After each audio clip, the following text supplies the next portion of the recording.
sebenarnya kita tuh harusnya sehat gitu ya. Iya. Harusnya kita sehat, cuman kadang Iya. kita aja yang tamak, yang nggak bisa kontrol makanan, kemudian nggak bisa. Assalamualaikum warahmatullahi wabarakatuh, Dokter Mega. Siap. Dokter Megawati Mustadir. Baik. Iya, selamat datang dokter di Elihu Project. Terima kasih. Terima kasih sekali sudah memenuhi undangan kami dan dokter, saya pengen banget belajar tentang sistem pencernaan nih. Oke, gimana dok kalau misalnya sistem pencernaan tuh seperti apa? Misalnya dari mulai kita masuk makanan tuh seperti apa? Baik. Bisa saya mulai? Iya, silakan. Baik, bismillahirrahmanirrahim. Assalamualaikum warahmatullahi wabarakatuh dan selamat malam. Iya.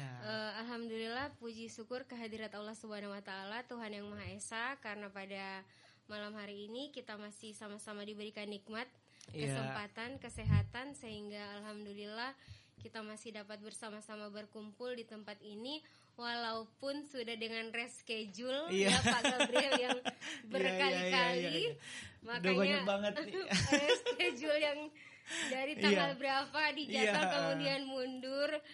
Saya mohon maaf sekali lagi Pak Gabriel karena itu hal yang tidak saya sengaja, memang ada hal-hal yang tidak bisa saya tinggalkan. Baik, di Ikatan Dokter Indonesia Cabang Banggai, Pak Gabriel, kami punya bidang masing-masing. Jadi ada yang namanya bidang promosi kesehatan dan pengembangan bakat. Promosi kesehatan dan pengembangan bakat. Jadi tugasnya ngapain tuh? Salah satu bidang dari ID, dari Ikatan Dokter Indonesia Cabang Banggai. Nah, ketua dari bidang promosi kesehatan dan pengembangan bakat itu adalah Dr. Nurjana Dr. Yusuf, Nurjana SPTHTKL MKes. Yang kemarin kontak-kontakan sama saya itu. Baik, nah beliaulah yang memberikan tugas, semacam tugas kepada saya untuk bisa mengisi kegiatan podcast pada hari ini. I see. Jadi promosi kesehatan itu diharapkan dengan adanya bidang promosi kesehatan, Ikatan Dokter Indonesia Cabang Banggai bisa lebih memberikan edukasi, informasi, dan hal-hal apa saja yang bermanfaat untuk masyarakat, sehingga masyarakat yang mungkin masih awam dengan masalah kesehatan bisa lebih paham melalui promosi kesehatan yang diberikan. Sebelumnya saya ingin menegur Ketua ID saya. Baik, yang saya hormati Ketua ID Cabang Banggai, Dr. Budianto Udaa SPKFR MKetklin. Kemudian yang saya hormati Wakil Ketua ID Cabang Banggai, Dr. Akbar Firus.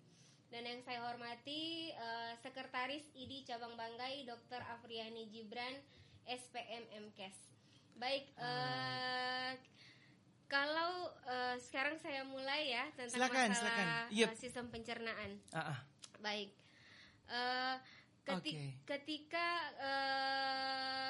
kadang-kadang ada orang yang ketika bicara dengan orang awam, kadang-kadang mereka bilang begini, dokter, saya kan makan cuma proses makan itu kan cuma rabu-rabu sekali dok, cuma paling 2 menit, paling 20 menit atau 15 menit, tergantung suasana. Misalnya lagi buru-buru, pasti makannya buru-buru, tapi kalau lagi santai pasti makannya santai.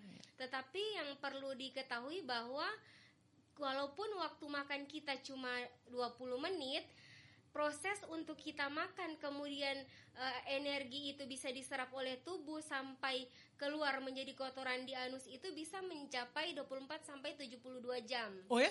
Iya, seperti itu.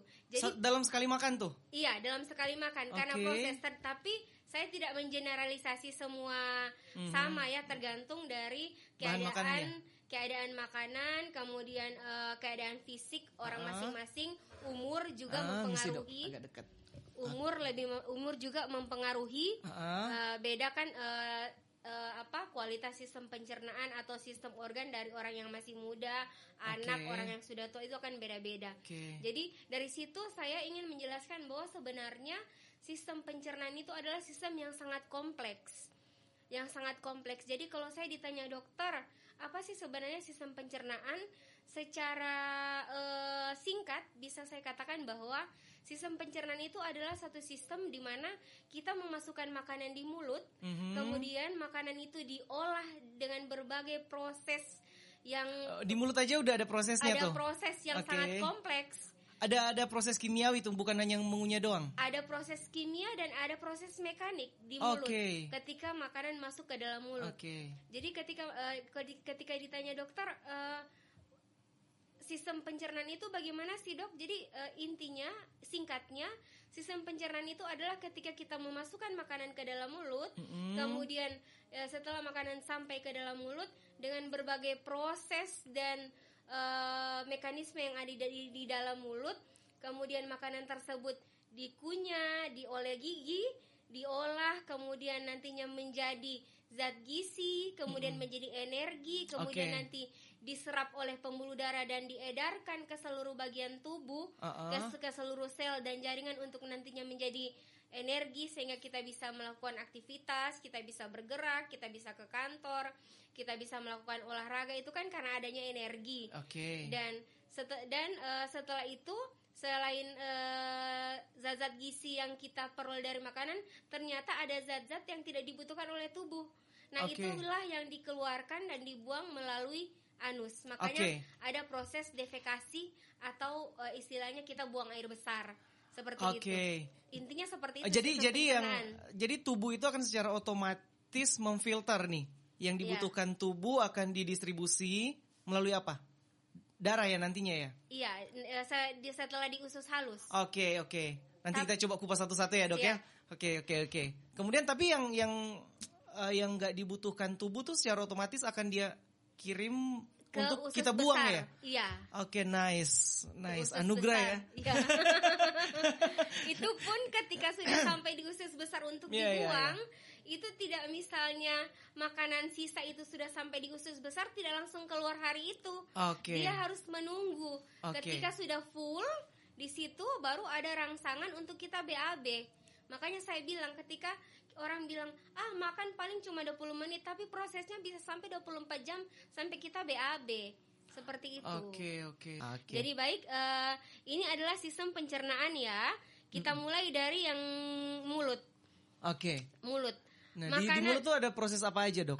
Makanan masuk ke dalam mulut. Kemudian di mulut, di situ ada gigi, ada lidah, dan ada kelenjar air liur yang berasal dari kelenjar ludah. Jadi di mulut kita ada gigi, ada lidah, kemudian ada liur. Liur itu berasal dari salivatory gland. Yang ini. Jadi yang 3. Yang mana nih? Ini yang ya? Yang ini salivatory gland. Ini. Iya. Iya. Jadi ketika kita masukkan makanan ke dalam mulut, ukuran makanan pun yang kita masukkan ke dalam mulut kan beda-beda. Ada yang mulutnya besar ya bisa memasukkan makanan lebih besar. Tapi kan makanan itu tidak sampai sebesar itu sampai di saluran pencernaan bagian bawah. Benar. Harus diproses dulu supaya bisa dicerna oleh sistem pencernaan. Iya, kalau besar-besar gitu kan kayak bakso ditelan sekalian kan bisa bahaya. Bisa tersedak. Iya, bisa tersedak, bisa mengancam nyawa juga kan kalau misalnya tersedak di situ kan? Siap. Oke, nice. Jadi makanan masuk di dalam mulut, kemudian di dalam mulut itu yang tadi saya bilang ada gigi, kemudian ada lidah, kemudian ada kelenjar air liur. Nah, kelenjar air liur itu dihasilkan oleh salivatory gland atau kelenjar ludah. Jadi kelenjar ludah itu menghasilkan air liur. Tugasnya apa dia dok? Tugasnya itu adalah untuk jadi makanan yang kita makan itu nantinya akan dibungkus oleh kelenjar air liur untuk nanti lebih memudahkan dicerna oleh gigi. Pelumas. Jadi kelenjar air ludah kita itu di mulut karena memang dibutuhkan banyak kelenjar liur sehingga kelenjar air ludah yang ada di mulut itu ada 3 tempat. Satu di bawah lidah, kelenjar ludahnya. Yang ini ya? Iya, satu di bawah lidah, kemudian satu di rahang bagian bawah, dan satu di dekat telinga, di parotis. Dekat telinga. Dok, kalau misalnya gigi untuk mengunyah, terus lidah untuk membantu kan di dikontrol sama kita sendiri kan. Siap. Kapan kita mau mengunyah, terus lidahnya gimana. Kalau si air liur ini gimana dia? Otomatisnya dengan cara apa dia? Dia keluarnya? Iya, apa itu akan keluar terus meskipun kita nggak mengunyah atau gimana? Jadi ada yang namanya sistem olfaktorius, penciuman. Nah, penciuman. Jadi ketika kita makan kan pasti kita melibatkan organ penciuman. Nah, ketika kita baru mulai mencium makanan itu langsung merangsang kelenjar ludah untuk mengeluarkan air liur. Jadi kadang-kadang kita baru cium makanan saja air liur sok keluar. Nah itu seperti itu. Jadi ada sistem namanya sistem olfaktorius, tapi mungkin bisa dijelaskan siapa tahu ada. Itu kontrol dari brain mungkin, dari otak ya? Dia salah satu saraf yang ada di wajah, saraf nomor 1 yang ada di wajah, namanya saraf olfaktorius. Dia berfungsi sebagai proses penciuman. Tapi otomatis gitu dia. Jadi ketika dia mencium makanan, otomatis dia merangsang kelenjar ludah untuk bisa mengeluarkan air liur, sehingga makanan yang masuk ke dalam mulut itu langsung dilumasi oleh air liur yang terangsang keluarnya karena adanya penciuman dari sistem olfaktorius. Jadi itu tugasnya mulut dokter ya, untuk menghancurkan. Itu namanya mekaniknya ya berarti sistem mekanik. Jadi mekaniknya. Kenapa disebut di mana kita bisa bedakan apa yang kimia ada yang apa yang mekanik? Yang mekanik itu ketika proses pengunyahan oleh gigi.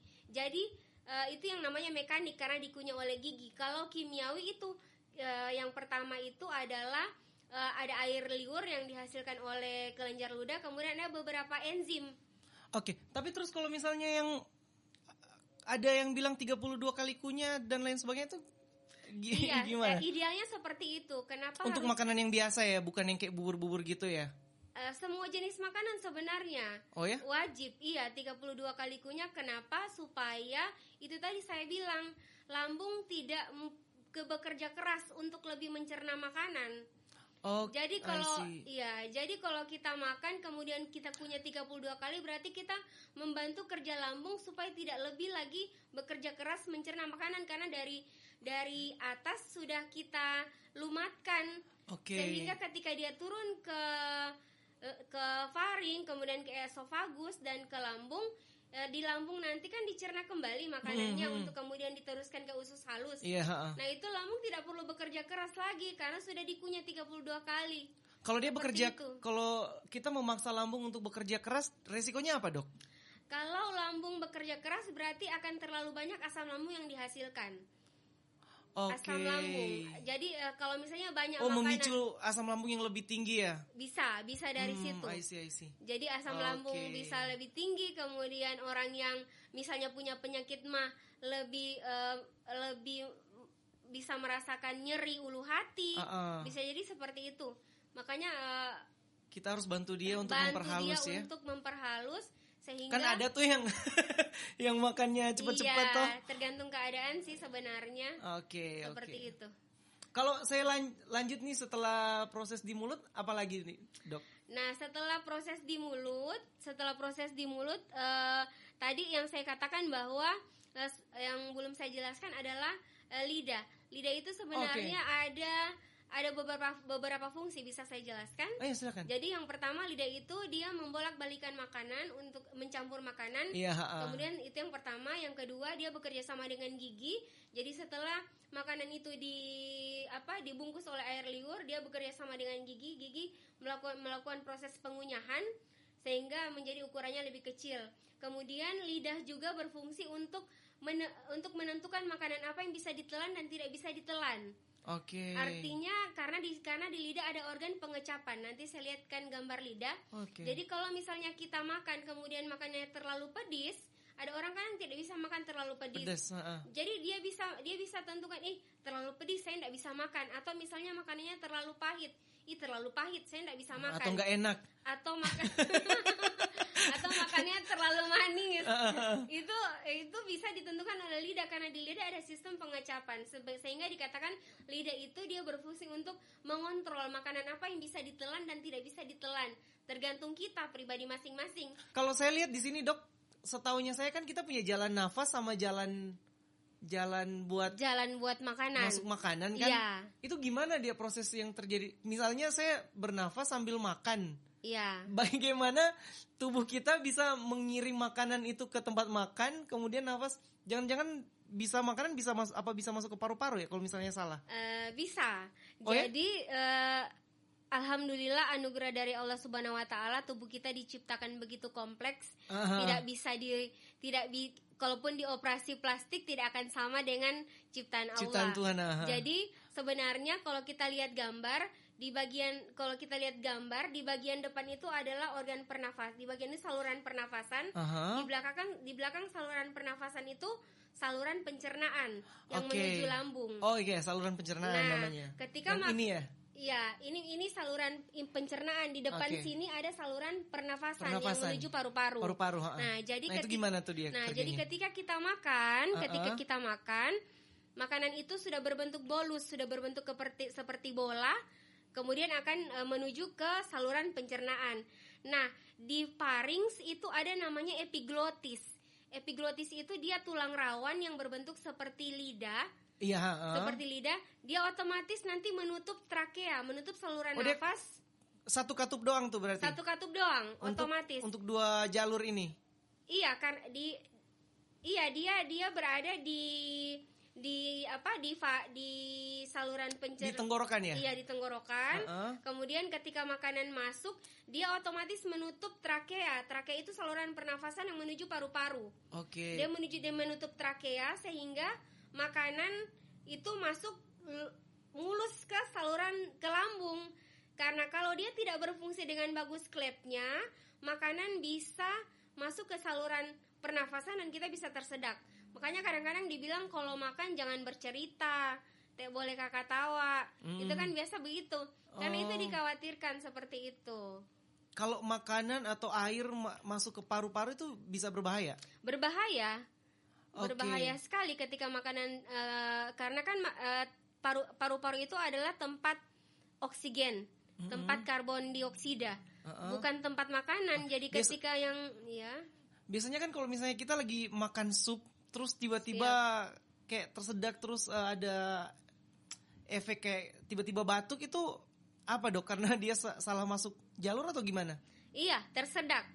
Kalau kita tersedak berarti makanannya masuk ke dalam trakea. Berarti epiglotisnya tidak tertutup ketika makanannya lewat, sehingga makanan tidak menuju ke saluran pernafasan bagian bawah, tidak menuju ke esofagus, malah dia masuk ke dalam trakea. Nanti ada video yang saya yang ditunjukkan tadi. Oke. Jadi ada klep di situ. Jadi dia tulang rawan yang mudah sekali bergerak seperti lidah. Jadi ketika misalnya ada makanan yang mau lewat, dia tiba-tiba menutup seperti ini sehingga makanan lurus masuk ke dalam esofagus dan lambung. Dia lindungi supaya tidak masuk ke dalam saluran pernafasan. Berarti kalau kayak batuk itu efek tubuh secara otomatis untuk kasih keluar makanan yang salah masuk. Kalau jalur tadi itu. Iya, batuk itu refleks dari tubuh untuk mengeluarkan apapun yang tidak dirasa nyaman di tenggorokan. Seperti misalnya kalau kita sakit dahak misalnya, pokoknya batuk itu adalah refleks untuk bisa mengeluarkan apapun itu yang tidak nyaman di tenggorokan. Oke, I see. Itu refleks batuk sebenarnya. Luar biasa ya ciptaan. Iya, robot pun saya rasa nggak akan mungkin bisa. Iya, seperti itu. Oke, kemudian dia akan turun, dok.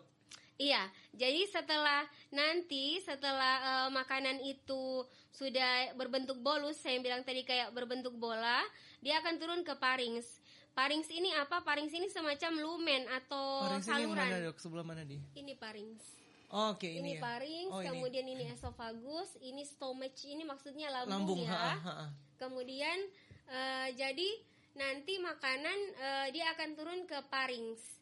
Makanan akan turun ke pharynx. Jadi di pharynx, kalau ditanya apa pharynx, pharynx itu apa dokter? Pharynx itu tenggorokan. Jadi pharynx itu semacam lumen atau saluran yang berisi otot polos.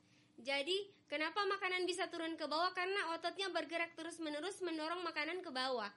Jadi ada sistem yang namanya gerakan peristaltik. Peristaltik gerakan yang memang gerakan gerakan yang rutin, yang ritmenya sama untuk bisa mendorong makanan dari farinks menuju esofagus dan dari esofagus menuju ke lambung. Itu ada otot di situ, otot yang bergerak terus-menerus. Karena kalau tidak ada otot yang bergerak terus-menerus, makanan dia bakalan stagnan di situ, tidak bakalan terdorong berarti ke bagian makan bawah. sambil tidur pun bisa harusnya. Dia bisa bantu ini bisa bantu jalan. Enggak. Saya tidak menyarankan makan sambil tidur ya, karena memang tidak bisa. Sehabis makan pun kita tidak dianjurkan tidur. Sehabis makan pun. Tetapi kalaupun terjadi ketika kita tidur, ketika kita sedang baring kemudian kita makan, proses ini tetap akan terjadi. Proses otot itu bekerja itu tetap terjadi, tetap jalan. Cuman akan memperberat kerja dari organ ini ya? Iya, karena posisinya baring. Posisinya baring, tidak disarankan. Yang dikhawatirkan ketika baring kalau makan di sini di antara esofagus ya dengan lambung, di sini ada namanya les. Les itu lower esophageal sphincter. Yang biasa bikin yang GERD itu ya? Ya, itu. Yang katup. Yang infeksi kita. Berarti kita punya 2 katup nih. Katup sini sama katup sini beda berarti ya? Yang tadi itu. Iya, ada epiglotis katup, di sini ada katup, di sini juga ada katup. Ini, yang ini. Ada katup. Makanya tadi saya bilang ketika makanan misalnya sudah sampai di usus halus, kemudian lambung terus mentransfer makanan ke usus halus, nanti usus halus akan memberikan sinyal ke lambung. Lambung stop dulu, proses di usus halus belum selesai, boleh di stop dulu, jangan dulu alirkan makanan. Itu terjadi. Jadi yang saya katakan tadi yang berhubungan dengan ketika kita tidur kemudian kita makan, itu bisa terjadi seperti yang tadi saya bilang antara esofagus dengan lambung. Di sini ada klep namanya les. Lower esophageal sphincter, artinya katup. Katup itu pintu yang bisa menutup dan membuka. Nah, ketika misalnya katup itu rusak, maka asam lambung ini bisa naik ke atas. Yang seharusnya asam lambung tidak bisa naik ke saluran cerna bagian atas. Nah, karena katup pintunya di sini sudah rusak, maka dia bisa naik ke bagian atas sehingga bisa terjadi kebiasaan apa yang bisa bikin dia rusak, Dok? Si katup ini yang salah satunya itu makan ketika sedang tidur. Salah satu faktor, dan ada beberapa faktor lain. Jadi kalau kita tidur, penyakit tertentu yang bisa menyebabkan. Kalau kita tidur, asam lambungnya menyentuh sampai di itu ya? Iya, posisinya kan kalau kita makan harus posisi tegak begini ya.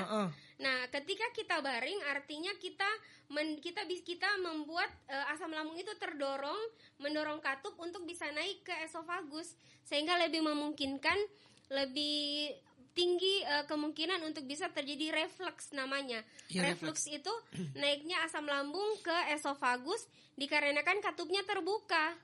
Menarik nih, Dok. Makanya biasanya kadang-kadang pasien datang, dokter saya pedada rasa tabakar dok, mangkali saya ini penyakit jantung. Kalau gitu. Nah sebenarnya tidak, itu harus kita periksa lebih. Saya tidak katakan bahwa dia tidak penyakit jantung ya, tapi harus kita periksa lebih mendetail lagi apakah memang karena pengaruh GERD-nya yang kita sebut GERD, atau karena memang dia memiliki penyakit karena jantung hampir dekat seperti ya itu. Posisinya ya. Iya. Dok, kembali lagi di sini, misalnya dia nyampe lambung nih. Iya. Kemudian asam lambung tuh apa sih? Asam lambung, baik. Asam lambung itu adalah salah satu yang diciptakan oleh Allah, oleh Tuhan untuk bisa mencerna makanan. Jadi ketika makanan sampai di lambung, di lambung itu kita tidak bisa berpikir bahwa di lambung cuma ada asam lambung, tapi di lambung itu ada namanya lendir yang berfungsi melapisi dinding lambung agar supaya dia tidak luka akibat asam lambung. Karena asam lambung itu namanya asam HCl, hidroklorida. Jadi isi hidroklorida itu dia lebih cepat mengiritasi, Sehingga di lambung ada lendir yang melapisi lambung. Kenapa harus dilapisi lambungnya? Supaya dia tidak mampu menahan asam efek itu, asam lambung. Saya mau nanya, kalau misalnya tadi itu kan kita punya zat sendiri untuk melindungi lambung ini dari asam lambung itu sendiri kan. Kalau misalnya terjadi reflux tadi, yang ini berarti siap nggak dia kena asam lambung, misalnya asam lambung tuh reflux naik ke atas? Tidak siap. Tidak siap karena tidak ada pelindung di situ. Itu. Karena di situ tidak ada asam lambung seharusnya. Di lambung kan ada pelindung, ada lendir karena memang di sini ada asam lambung. Tetapi kalau di sini kan harusnya memang tidak ada asam lambung. Tetapi karena katupnya rusak, yang lesnya tadi rusak, makanya dia naik ke atas. Ketika sudah naik ke esofagus, maka tidak ada perlindungan di situ. Makanya pasien kadang-kadang merasa nyeri, terbakar dadanya. Dan kalau keseringan berarti bisa rusak dong itu? Bisa, terjadi GERD, bahkan sampai di tenggorokan bisa, sampai di kerongkongan bisa. Karena kan makanan aja kan dilarutkan sama asam lambung kan? Iya, apalagi cuma dinding bisa larut sendiri berarti ininya. Iya, seperti itu. Oke. Mungkin itu nanti saya coba bahas tentang GERD tersendiri, kayaknya lama deh kalau itu. Bisa. Iya. Oke, misalnya sekarang kita kan punya organ-organ lainnya nih, kayak usus, kemudian ginjal dan lain sebagainya. Begitu makanan masuk ke lambung, nanti lambung mengolah semuanya itu menjadi cairan. Atau gimana? Yang nanti kan dia, misalnya kan kita di sini punya darah nih. Punya jaringan darah kan di badan ini nih. Sementara ini dia tersendiri nih. Bagaimana dari makanan itu kemudian tiba-tiba jadi aja nutrisi buat seluruh tubuhnya itu, gimana dia? Dari lambung misalnya. Baik, saya jelaskan ya. Jadi tadi saya katakan bahwa ketika makanan masuk di lambung, makanan itu otomatis dicerna oleh asam lambung. Nah, ketika sudah dicerna oleh asam lambung menjadi bagian-bagian yang lebih kecil. Selain asam lambung ada juga enzim yang namanya amilase yang berfungsi untuk mengolah karbohidrat, seperti kita makan nasi, kita makan ubi, kita makan jagung, kita makan jagung kan keluar lagi kan dia. Kita makan sagu, itu kan karbohidrat. Nah, karbohidrat itu dia ada enzim yang khusus mengolahnya, namanya amilase. Jadi dibentuk menjadi bagian yang lebih sederhana lagi, namanya monosakarida. Itu supaya bisa dicerna. Di lambung juga ada namanya enzim lipase. Lipase itu ketika kita makan lemak itu akan diubah menjadi asam lemak dan glikogen, sehingga dia bisa dicerna oleh saluran pencernaan bagian bawah. Kemudian ada enzim yang namanya, kalau lemak yang berlebihan nggak bisa berarti dia? Bisa, tetap bisa dicerna. Dan lemak yang nantinya berlebihan itu akan disimpan di hati. Itulah fungsi hati. Tetap apapun itu, lemak jumlahnya berapapun, tetap akan tetap harus diolah, harus dipecah oleh enzim lipase untuk bisa dia turun ke usus halus. Kalau dia tidak dipecah menjadi bagian yang lebih kecil, tidak bakalan bisa turun sampai di usus halus. Berarti dari lambungnya itu dia akan kirim ke berapa organ nih? Apa ke usus dulu atau ada yang ke hati? Gimana dia cara distribusinya? Baik. Nah, itu tadi saya katakan bahwa ketika makanan itu sudah sampai di lambung, maka makanan melalui sphincter pyloric itu akan diedarkan ke usus halus. Nah, ketika dia sudah berada di usus halus, makanan itu di usus halus ini ada yang namanya enzim juga. Sama enzimnya, enzim lipase, enzim amilase. Pengolah juga dia. Tugasnya. Jadi di setiap organ itu ada enzim yang tujuannya adalah bagaimana caranya supaya makanan itu menjadi bentuk yang lebih kecil sehingga bisa dicerna atau diserap oleh tubuh. Seperti itu. Jadi kalau misalnya nanti makanan sudah sampai di usus halus, itu makanannya sudah kita sebut sebagai kimi, tulisannya chemi. Kalau saya bacanya kimi. Jadi ketika misalnya makanan sudah berbentuk kimi di sini, dan yang perlu Kakak Gabriel tahu, mungkin di usus 12 jari ini Kak ada yang namanya villi di bagian dalamnya, Kak, tidak kelihatan ya, namanya villi.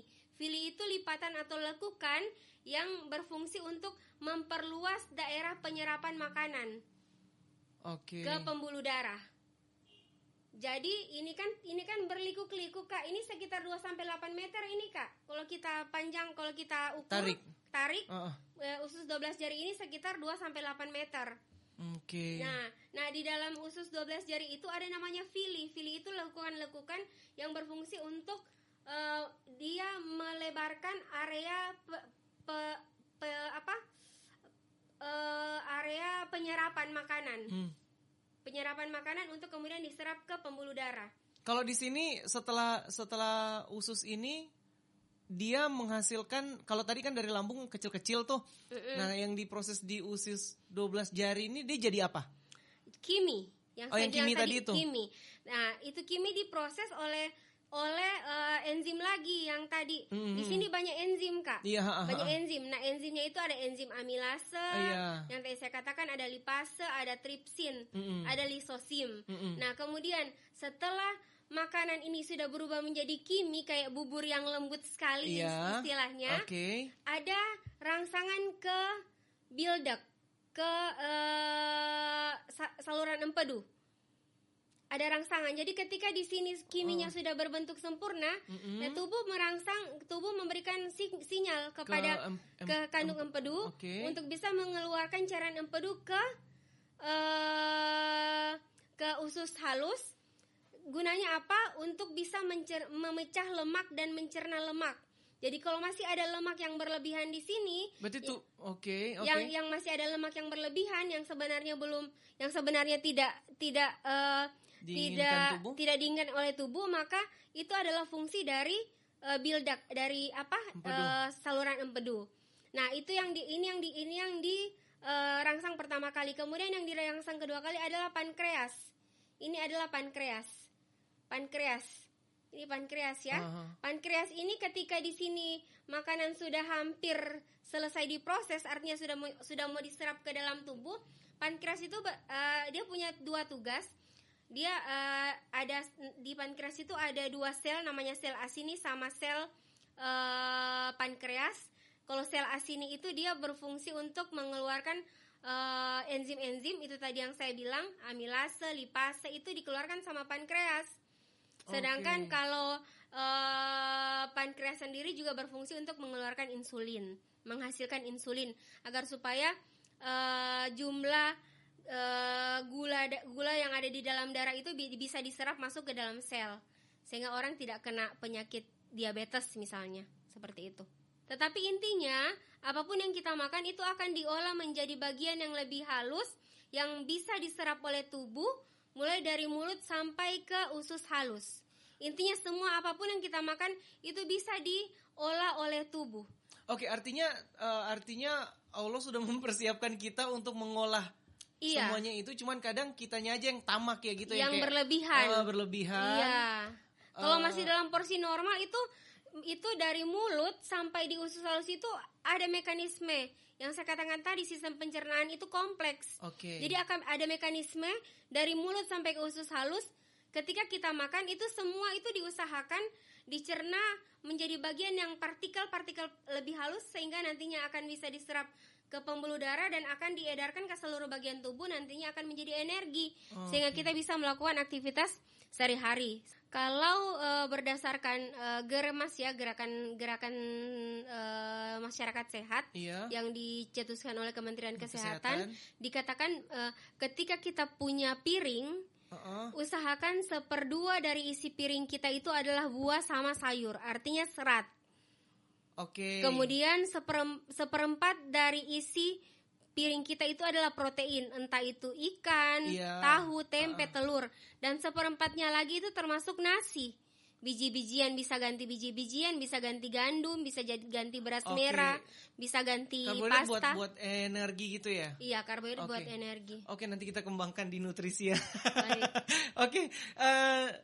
Next setelah itu proses terjadinya di sini, lanjut dia kemana, Dok? Yang ini apa nih? Yang besar ini? Ini yang ke anus terakhir. ya. Ini terakhir besar ya? Ini. Belum ya? Masih. Ini belum, kita belum sampai di sini. Oke, setelah ini. Halus. Jadi ketika makanan sudah sampai ke usus halus, kemudian diberikan sinyal kepada pankreas untuk bisa mengeluarkan enzim. Yang tadi saya bilang amilase, lipase, tripsin dan lisosim. Kemudian diberikan sinyal ke bile-duct, ke empedu untuk bisa mengeluarkan cairan empedu untuk bisa mengolah lemak atau mencerna lemak yang masih berlebihan di dalam usus halus. Nah, setelah itu semua sudah terjadi, maka makanan itu siap untuk diserap melalui villi yang saya bilang tadi. Nah, setelah diserap oleh villi, tetapi tidak langsung diedarkan ke seluruh bagian tubuh oleh pembuluh darah. Dia harus melewati hati dulu. Oh, di proses hati ya? Iya, hati ini kayak semua nutrisi itu, mau protein. Iya, semua. Oh, pantesan. Saya dengar kalau misalnya kita kalau kebanyakan protein tuh bisa merusak hati juga ya. Kayak contoh yang bodybuilder kan mereka punya biasa konsumsi berlebihan tuh protein. Oh, iya. Bisa ya. Intinya semua yang berlebihan tidak baik. Iya. Intinya itu ya. Okay. Jadi setelah makanan di sini sudah berbentuk kimi, kemudian nantinya diserap oleh pembuluh darah, pembuluh darah itu tidak langsung otomatis mengedarkan ke seluruh bagian tubuh. Dia ke hati dulu. Hati ini kayak satpam begitu. Jadi dia periksa dulu apakah makanan ini mengandung racun. Kalau mengandung racun dinetralkan dulu. Kemudian kalau mengandung lemak tinggi, glikogennya disimpan di hati. Nah, setelah melewati hati melalui vena porta, baru makanan diedarkan ke seluruh sel dan jaringan yang ada di dalam tubuh sehingga kita bisa melakukan aktivitas sehari-hari. Dari energi yang diedarkan oleh pembuluh darah ke seluruh bagian tubuh. Seperti itu. Okay. Berakhir di situ. Zat itu maksudnya dalam bentuk apa tuh dia? Apa cairan, bening atau langsung darah? Sari-sari makanan. Sari-sari makanan. Iya, sari-sari makanan yang memang bisa saya enggak pernah lihat juga sih sebenarnya bentuknya seperti apa, tapi dia sari-sari makanan yang siap diedarkan ke seluruh sel dan jaringan yang ada di seluruh bagian tubuh kita, sehingga itu nantinya akan menjadi energi. Energi itu yang membuat kita bisa melakukan aktivitas. Seperti itu. Berarti yang makanan yang enggak diperlukan tubuh itu yang akan dikirim ke sini, ke usus besar. Makanan yang tidak diperlukan tubuh itu dia akan menuju usus besar. Jadi usus besar ini ada 4 bagian ya. Ini adalah kolon ascendens, ini kolon transversum, ini kolon descendens. Khusus untuk pembuangan tuh. Khusus pembuangan. Ini sigmoid dan ini rektum. Jadi makanan yang sudah tidak dibutuhkan, sudah tidak diserap oleh darah di usus halus, dia akan langsung masuk ke dalam usus besar. Berjalan dari kolon ascendens, kolon transversum ke kolon descendens, kemudian dia di rektum. Ketika di rektum, jangan berharap bahwa kita langsung BAB, tidak. Tidak langsung masih BAB. tertahan antri. Iya, antri. Jadi ketika dia di rektum, ya masih banyak kan kotoran-kotoran atau sisa-sisa metabolisme. Berarti di semua ini udah kotoran semua tuh? Iya, ada. Nah, fungsi daripada usus besar itu dia memadatkan tinja. Jadi kalau terlalu cair dia dipadatkan supaya keluarnya sama seperti yang biasa kita keluarkan, padat begitu, tidak cair. Jadi di usus besar ini terjadi proses penyerapan air. Jadi makanan itu menyerap air, kemudian berjalan. Nah, kadang-kadang kita kan tahan-tahan buang air besar. Oke, nah itu kadang-kadang ada resikonya nggak? Ada resikonya. Jadi kadang-kadang ini kan sudah full berarti ketika rektum sudah full dia mengirimkan sinyal bahwa kita harus buang air besar. Nah, kita tidak buang air besar. Nah, ketika kita tidak buang air besar, maka terjadi lagi proses penyerapan air di sisa makanan itu, sehingga kadang-kadang terjadi konstipasi. Kita beraknya keras atau sama sekali tidak bisa BAB, harus pakai obat karena sudah ada reabsorpsi. Oke. Sudah keras, harusnya absorpsi kan tubuh lagi. Iya, sudah diserap lagi air oleh sisa makanan itu, sehingga menjadi keras sehingga kita konstipasi malah tidak bisa BAB. Jadi kalau memang sudah waktunya BAB ya BAB, jangan ditahan-tahan lagi. Maksudnya begitu. Tapi untuk dari makanan masuk ke mulut sampai kita BAB itu bisa butuh waktu 24 jam sampai 72 jam. Prosesnya seperti itu. Tidak bilang kita makan langsung kita BAB, enggak. Mungkin kalau kita BAB itu makanan yang kemarin. Oke, saya mau ambil contoh. Misalnya kita makan banyak, toh banyak, kemudian orang jadi gemuk. Itu kenapa? Kan harusnya makanan itu kalau misalnya dia berlebihan, pikiran saya kan bisa dikeluarkan tubuh nih dari sini. Orang itu jadi gemuk, kenapa? Kalau misalnya dia banyak makan? Karena lemaknya berlebihan. Jadi kalau benar nggak sih kalau yang karbohidrat itu dia nanti jadi gula. Lemak? Iya. Jadi kalau orang-orang dengan berat badan berlebihan itu lebih disarankan untuk mengurangi karbohidrat. Kenapa? Karena karbohidrat itu kandungan gulanya paling tinggi. Nasi. Iya, kandungan gulanya tinggi. Nah, kandungan gula yang memang terlalu tinggi sehingga tidak bisa dicerna oleh tubuh, itu akan menumpuk di bagian-bagian tertentu. Bisa di perut, bisa di lengan. Jadi Kak Gabriel, seperti yang sudah saya jelaskan tadi, salah satu fungsi hati ini adalah menyimpan gula yang berlebihan, glikogen.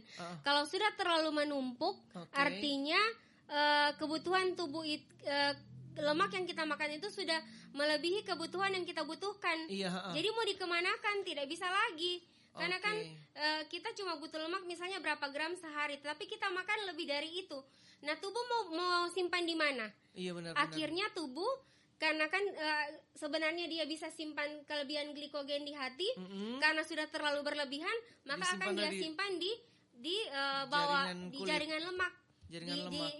Di bawah kulit, di jaringan lemak, karena sudah berlebihan, tidak sesuai lagi dengan kebutuhan. Oke, dan apakah kelebihan lemak itu yang bisa membahayakan jantung, Dok? Iya, jelas. Karena kalau lemak yang berlebihan, sebenarnya semua penyakit bisa terjadi karena lemak yang berlebihan. Makanya disarankan supaya tidak obesitas. Kalau misalnya belum obesitas berarti harusnya masih aman. Apanya? Kan obesitas tuh ada hitung-hitungannya kan. Iya. Kalau misalnya belum obesitas berarti harusnya dia masih dalam tahap yang tubuh yang sehat gitu, yang fit. Tidak juga karena kan yang kita tidak bisa bilang yang sakit itu hanya orang obesitas. Bisa jadi orang tidak obesitas tapi dia pengguna narkotika misalnya, dia minum alkohol misalnya, dia minum obat-obat anti nyeri di luar resep dokter. Maksud saya gini, Dok, misalnya saya belum obesitas nih. Obesitas misalnya contoh untuk tinggi saya, obesitas itu ada di 80-90 kilogram. Kakak tinggi badannya berapa? 167. Oh, siap. Misalnya saya belum 167 berarti berat badan idealnya adalah 67 sampai 75 kg ya, sekitar misalnya itu. Oke, katakanlah di 75. Iya. Saya masih 70 nih. Iya. Berarti saya masih bisa makan lemak yang cukup banyak selama saya belum nyampe itu. Bisa nggak seperti itu? Misalnya nih, contoh saya punya berat badan kan, saya akan ada batas obesitas 75 kilogram. Berarti saya berpikiran hari ini misalnya saya akan konsumsi pisang goreng lah. Misalnya pisang goreng yang cukup banyak. Saya akan berpikir saya nggak apa-apa konsumsi ini sebanyak mungkin selama saya belum nyampe di 75 kilogram itu batas minimum obesitas. Ini pertanyaan yang selalu ditanyakan pasien ke saya setiap saya di poli. Saya cuma jawab begini, semua yang berlebihan itu tidak baik, apapun itu. Semua yang berlebihan tidak baik. Jadi kalau memang tidak penting untuk kita makan itu secara berlebihan, jangan dimakan secara berlebihan. Karena nantinya kalau kita sudah terbiasa, kita akan susah untuk berhenti. Kalau sudah jadi kebiasaan, misalnya kita sudah terpola, misalnya ketika kita ke sore hari kita harus makan pisang goreng, itu nanti akan terpola, terpola. Nah, jadi nantinya akan jadi kebiasaan. Nah, ketika jadi kebiasaan itu di sistem di otak itu berfungsi bahwa wah jam begini saya harus makan nasi goreng misalnya, jam begini saya harus makan pisang goreng. Nah itu susah untuk dirubah kalau memang itu sudah jadi kebiasaan, sehingga itu nanti akan terpola lama kelamaan jadi obesitas karena sudah tidak bisa lagi kita kendalikan. Sehingga selalu saya bilang bahwa kalau orang belum obesitas terus kena kolesterol tuh gimana? Berarti hari itu dia lagi makan yang banyak lemak jahat.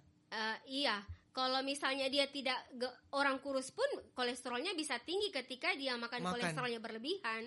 Tidak harus orang gemuk yang kolesterolnya tinggi. Berarti kayak contoh kolesterol itu akan datang dari makanan ya? Dari makanan yang kita makan, dari cara pengolahan makanan. Jadi kadang-kadang pasien bertanya, dokter, saya tidak boleh makan daging dok. Dokter saya tidak bisa makan telur dok. Ya, saya selalu bilang, dokter saya tidak bisa makan ikan misalnya. Selang boleh, tetap boleh makan daging. Dokter saya tidak bisa makan daging kambing, boleh tetap makan, tapi cara pengolahannya jangan digoreng, jangan disantan, jangan disaus, tapi di kuah bening dan hindari lemaknya. Nggak enak Tapi teh enak toh. Dia bilang, dokter kalau di bening-bening teh enak. Jadi seperti itu. Jadi saya selalu bilang bahwa saya tidak pernah melarang pasien untuk makan, untuk membatasi makanan atau kayak struggle sekali dengan saya tidak boleh makan ini, tidak, saya tidak pernah. Walaupun pasien-pasien ini kayak seperti kolesterol, pasien yang kolesterolnya tinggi atau asam uratnya tinggi, saya tidak bilang, kan kalau asam urat itu kadang-kadang tinggi ketika kita banyak makan kacang misalnya, banyak makan seafood misalnya, udang kepiting, banyak makan ikan teri misalnya atau lure. Saya tidak bilang, ibu, kalau misalnya saya sudah lihat hasil laboratorium ya, saya tidak pernah bilang ke pasien, ibu tidak boleh makan teri ya, tidak boleh makan lure, tidak boleh makan nike, tidak boleh makan kacang. Saya tidak pernah bilang begitu. Saya selalu bilang bisa makan tapi dalam porsi yang cukup. Dan tetap saya kasih obat yang mampu diolah tubuh gitu. ya. Tetap saya kasih obat untuk bisa mengurangi kadar asam urat yang memang sudah terlanjur tinggi dalam tubuhnya dia, seperti itu. Oke, contoh dok, saya mau tanya kalau misalnya agak serong dikit yang tentang kolesterol tadi. Iya. Kolesterol itu dia apakah penyakit atau zat yang bisa bikin penyakit? Kolesterol itu dia sebenarnya semacam partikel kolesterol, partikel yang ada di dalam tubuh yang berasal dari makanan yang kita makan, dan dia akan menumpuk dimanapun dia mau. Kolesterol. Jadi artinya kolesterol itu adalah penyakit? Bukan penyakit. Kolesterol itu bukan penyakit. Kalau misalnya dia zat nih. Kalau penyakit kan memang kita harus menggunakan konsumsi obat kan. Misalnya dia bisa nggak dia tanpa kita konsumsi obat turun sendiri? Bisa. Kalau kadang-kadang saya kalau dapat hasil laboratorium kan kolesterol normal itu harus di bawah 200. Iya. Kapan totalnya dia di atas 200, apalagi sudah sampai 300-400, itu memang sudah harus minum obat dan jaga makan. Tapi kalau saya lihat kolesterolnya cuma 201, 202, saya anggap tidak bermakna. Jadi saya bilang jaga makan saja, kurangi makan yang berminyak, boleh makan telur tapi putihnya saja, boleh tetap makan daging tapi cara pengolahannya di kuah bening, jangan di minyak, jangan pakai minyak. Itu saja yang saya katakan sama pasien. Keren ya. Kagum. Soalnya kan artinya kan dari manusia ini kan bukan hanya manusia, harusnya hewan juga punya pencernaan yang sama dan kompleks seperti ini, dan benar-benar sebenarnya kita tuh harusnya sehat gitu ya. Harusnya kita sehat, cuman kadang kita aja yang tamak, yang nggak bisa kontrol makanan, kemudian nggak bisa ya itu nggak bisa nahan nafsu makan gitu-gitu berarti dok ya. Kemudian kalau untuk kita mau mengetahui nutrisi yang dibutuhkan oleh tubuh kita, berarti harusnya kita konsul juga ke dokter gizi. Ada aplikasinya itu Kak. Ya? Iya, jadi ada yang aplikasi. Halo Dokter itu ya? Iya, ada aplikasi yang kita bisa hitung. Kita kasih masuk saja Kak. Nanti cari saja aplikasinya. Kita bisa kasih masuk berat badan, tinggi badan. Kemudian dia nanti akan memprogram apa yang kita makan hari ini. Oh ya? Seperti itu, iya, ada aplikasinya. Oke. Nanti bisa dicari. Tapi kalau saya pribadi saya merasa bahwa karena di sini belum ada dokter gizi, Kak. Iya. Susah. Kalau saya pribadi saya merasa bahwa makan apa aja yang penting dia nggak mengandung racun itu akan aman selama nggak berlebihan. Benar nggak sih? Iya, benar. Harusnya gitu kan? Iya. Kalau misalnya kita makan terkontrol, kayak contoh kayak tadi karbohidrat kan tuh akan jadi gula akhirnya kan. Harusnya kalau kita misalnya bisa makan lebih sedikit porsinya gitu-gitu kan, harusnya nggak akan kena penyakit-penyakit seperti itu gitu ya. Iya. Oke deh. Thank you Dr. Megawati Mustadir, ID cabang Banggai. Terima kasih banyak. Terima kasih dokter. Kak Gabriel sudah diundang ya, hari ini. Semoga bisa bertemu lagi di Amin, podcast berikutnya. Siap. Kita akhiri. Wassalamualaikum warahmatullahi wabarakatuh. Dan selamat malam. Warahmatullahi wabarakatuh.